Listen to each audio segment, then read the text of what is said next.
the present, and for the next decade, America's Olympic network is NBC.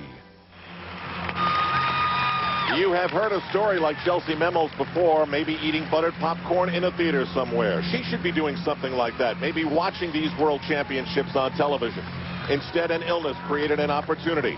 An answered phone call led to a flight to California. Then suddenly, she's the only American to compete in every event. And the U.S. wins its first ever Team World Championship gold medal, as the 15-year-old becomes the darling of a roaring crowd in the process. Now today, she tries to unseat the reigning world champion Svetlana Khorkina with a chance to become the greatest gymnast in the world. Places, please. Quiet on the set. Action.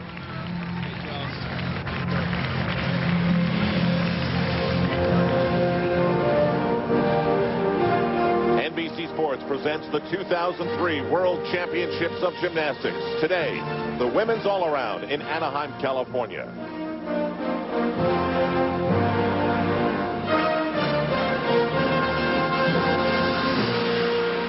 Team USA is flying high. In fact, the state of Wisconsin is too. Chellsie Memmel and Team USA winning the first ever World Championship team gold medal at these World Championships. Paul Hamm on the men's side, also from Wisconsin, winning the all-around.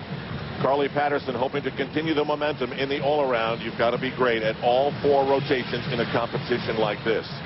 Now, the competition should be stiff because there are some people who are pretty grouchy at the way things have gone. Talk about Russia. Talk about the woman who has the greatest resume in the gym, Svetlana Khorkina, about to kick things off on the vault. Al Trautwig, along with Tim Daggett, one-time Olympic gold medalist and the greatest gymnast that Canada has ever produced, Elfie Schlegel. Andrea Joyce is also here. Let's get the mindset of Svetlana Khorkina as this competition is about to begin. Well, she is super disappointed with the way that Russia has performed. I spoke to her coach, Leonid Arkayev, right before the competition began. He was like, get away, we're so nervous. We've come away with nothing so far. Very, very disappointing for this entire Russian delegation. And Khorkina, who's 24 years old, said that this is the toughest time in her career. She says she's more fearful of some of the tough skills that she's performing at this age, and says definitely it is much easier for the younger athletes out there. Complicated vault, half on, 1.5 twist off. Once again, somehow she's able to put it to her feet. Elfie and I have watched her for the past couple of weeks, and I don't think I've seen her land without putting hands down, unless it's been a competition. But that's what you got to be when you're competing with the best in the world. You got to be a gamer. And you know, there's a lot of action going on in there. She's a very tall athlete, and like Tim mentioned, we haven't seen a lot of numbers from her. This is a tough vault. The start value is a 9.9. She still continues to do the high skills. Qualified in 3rd position. Those numbers get thrown out. We're starting fresh, and Khorkina's number is a 9.312, not nearly up to her standard. But remember, vaulting is the lowest scoring event. You'll see other events that will bring in much bigger numbers. There are cheeseheads in the audience ready to cheer for Chellsie Memmel. She has not missed, in other words, not made a major mistake so far in these World Championships.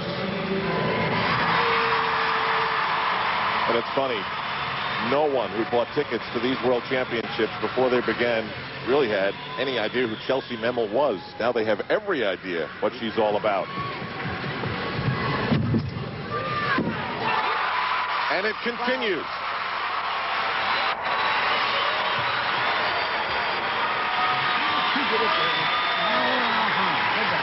She was the 2nd highest qualifier.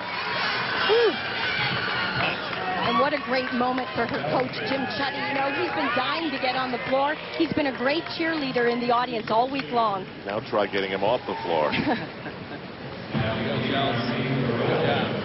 How tough a vault was this? Well, it starts from a 9.7. That's the maximum score she can get. She does a Yurchenko-style vault, laid out somersault with 1.5 twists, and that small, tiny, tiny little hop. This is a great vault for Chellsie Memmel. Chellsie is going to stay right with the likes of Svetlana Khorkina with a 9.325. Now to the other member of the qualifying Americans, Carly Patterson. You know, Carly was not the best American in winning the team gold medal until it counted, until they wanted to just nail it home and put an exclamation mark on it in her final performance on floor exercise, and she did it with the highest American score.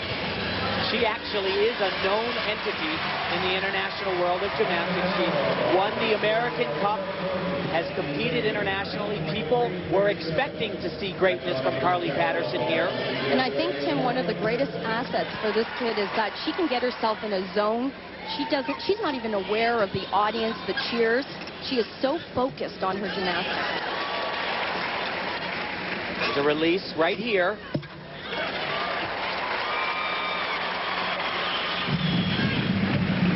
She was not even a member of the uneven bar squad in the team competition. That means the coaches thought that she wasn't in the top 3, but this is big.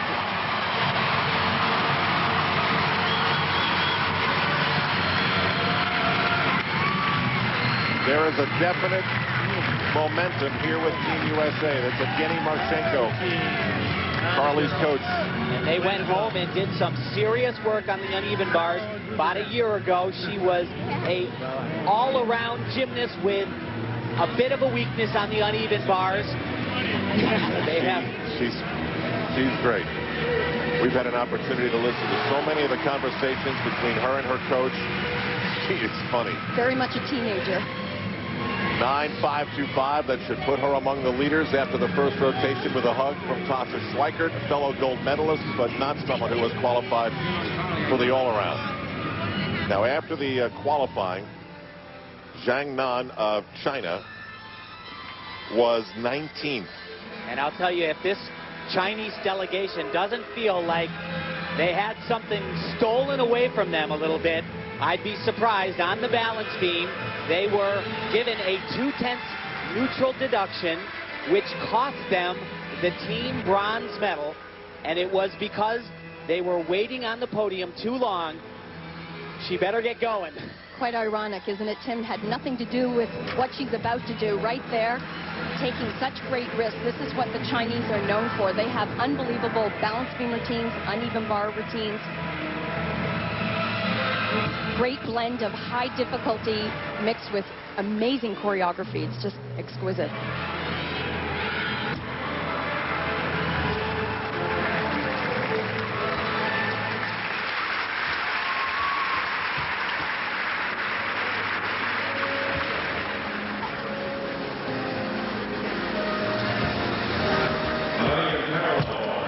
She is the captain of this Chinese team, and not only is she the top all-around gymnast for the team, her coach feels that she is the best Chinese all-around gymnast that they have ever produced. That's quite a statement. It is. He also felt that there were times that she lacked mental toughness and consistency, but I'll tell you, it's anything but that. This is dynamite.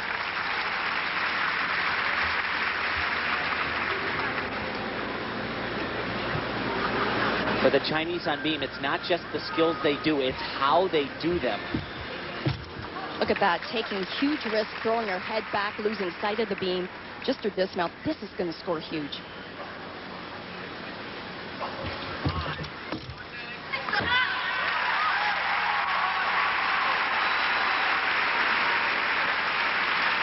That has the feeling like it's going to set the bar. Yeah, I would say so. I would think she'll be the leader after round 1. I talked about this young lady showing some great risk in her routine, and what was impressive is she did it right from the start. What I've noticed in the competition is that a lot of athletes are just choosing to step up on the beam and then take the risky elements from that point on. But look at right from the beginning, that's a tough move. Elfie, I don't think any coach should be allowed to say that anyone who makes a move like that isn't tough. 9-7. It's one of the best scores that we have seen. So, Carly Patterson and the hopeful Americans, the Chinese looking to fix a few things in terms of their reputation here in Anaheim, California. We check the standings, and Zhang Nan of China is the leader, 9.7, but of course, expectations and hopes soar and crash rotation by rotation. Oanaban of Romania is second. Carly Patterson is third. Chellsie Memmel is also part of the top 10. Svetlana Khorkina is in eighth. Certainly not the plan, but some of her best stuff could still be to come. The 2003 World Gymnastics Championships on NBC.